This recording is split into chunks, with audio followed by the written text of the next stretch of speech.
जय जय श्री राम। सनातन ज्योति YouTube channel आपका स्वागत करता है। अगर आप ये जानना चाहते हैं कि मंदिर में भगवान की पूजा और दर्शन करने के बाद मंदिर के बाहर सीढ़ियों पर या आटले पर थोड़ी देर क्यों बैठते हैं, तो मेरे साथ वीडियो के अंत तक बने रहें। अभी तक अगर आपने चैनल को सब्सक्राइब नहीं किया है तो चैनल को सब्सक्राइब कीजिए, लाइक कीजिए और शेयर कीजिए। और ये जानिए कि मंदिर की सीढ़ियों पर या आटले पर दर्शन करने की बैठने की परंपरा का क्या कारण है। आइए चर्चा को शुरू करते हैं। आइए अब सबसे पहले हम अपने बचपन को याद करते हैं।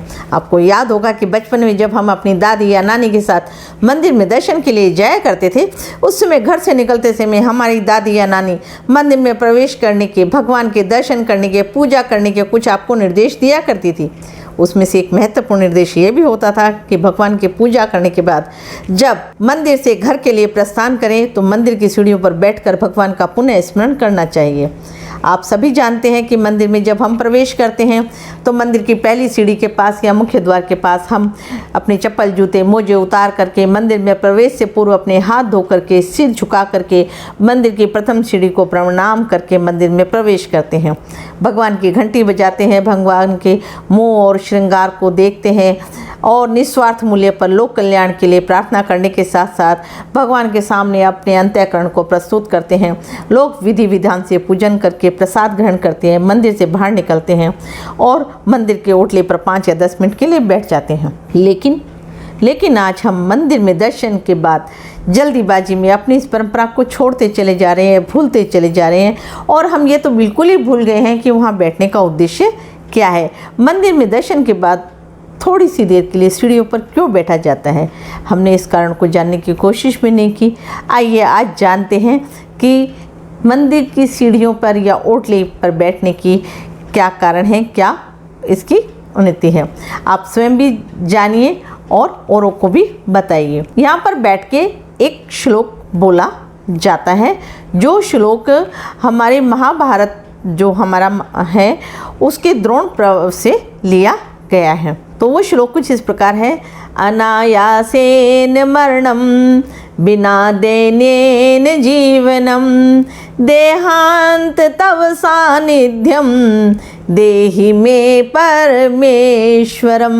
ये एक श्लोक है जो महाभारत के द्रोण पर्व से लिया गया है, जैसे मैंने आपको पहले भी बताया। तो इस श्लोक का उच्चारण किया जाता है। आइए जानते हैं इस श्लोक का अर्थ क्या है। इस श्लोक का अर्थ इस प्रकार है। अनायासेन मरणम अर्थात बिना किसी तकलीफ़ के हमारी मृत्यु हो। हम कभी भी बीमार होकर बिस्तर पर पड़े पड़े कष्ट उठाकर मृत्यु को प्राप्त न हो। हमारी जीवन यात्रा में हमारे प्राण चलते फिरते ही निकल जाएं। बिना दैन्येन जीवनम अर्थात परवस्था का जीवन ना हो, मतलब हमें कभी किसी के सहारे की आवश्यकता ना पड़े। जैसे कि लकवा आदि हो जाने पर या बीमार होने पर कोई व्यक्ति किसी दूसरे पर आश्रित हो जाता है, वैसा परवश या बेवश हम ना हो। ठाकुर जी की कृपा से बिना भीख के ही, बिना किसी के आश्रय ही हमारी संपूर्ण जीवन यात्रा हो जाए। देहांते तव सानिध्यम अर्थात जब भी मृत्यु हो भगवान के सम्मुख हो। जैसे भीष्म पितामह की मृत्यु के समय स्वयं ठाकुर जी उनके सम्मुख जाकर खड़े हो गए, ऐसे ही हे भगवान हमारे प्राण आपके मुखमंडल के दर्शन करते हुए निकल जाएं। देहि मे परमेश्वरम हे परमेश्वर मुझे ऐसा वरदान देना। ये प्रार्थना हम प्रतिदिन मंदिर जाते हैं तो मंदिर से बाहर निकल करके अगर हम बैठ करके 5 मिनट, 2 मिनट, 1 मिनट जितना भी बैठते हैं, हम 5 बार, 11 बार अगर हम ये प्रार्थना करते हैं, ये प्रार्थना करनी है हमें। क्यों? हमें गाड़ी, लाड़ी, लड़का, लड़की, पति, पत्नी, घर, धन ये सब नहीं मांगना। ये सब तो भगवान हमें हमारी पात्रता के हिसाब से खुद दे देते हैं।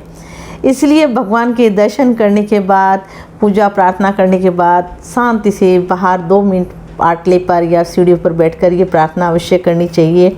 ये प्रार्थना है, ये याचना नहीं है। याचना सांसारिक पदार्थों के लिए होती है। याचना घर, व्यापार, नौकरी, पुत्र, पुत्री, सांसारिक सुख, धन या अन्य बातों के लिए मांग की जाती है, वो याचना है, वो भीख है। लेकिन जो भी मैंने आपको मंत्र बताया है वह प्रार्थना है।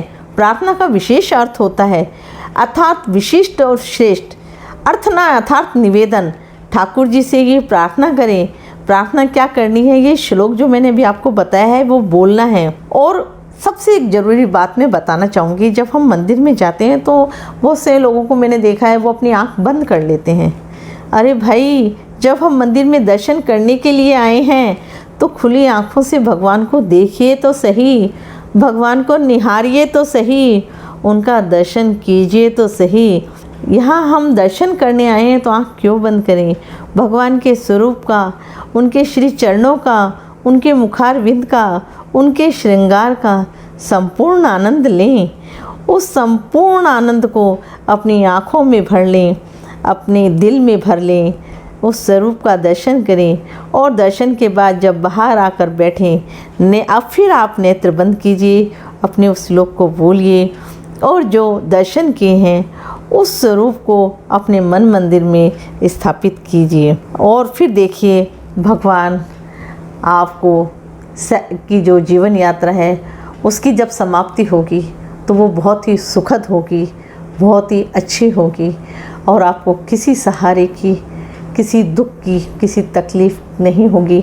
और सिर्फ भगवान आपकी उस समय जब आपके नेत्र बंद हो रहे होंगे, उन बंद नेत्रों में भी आपको भगवान के स्मरण होंगे, भगवान के दर्शन होंगे।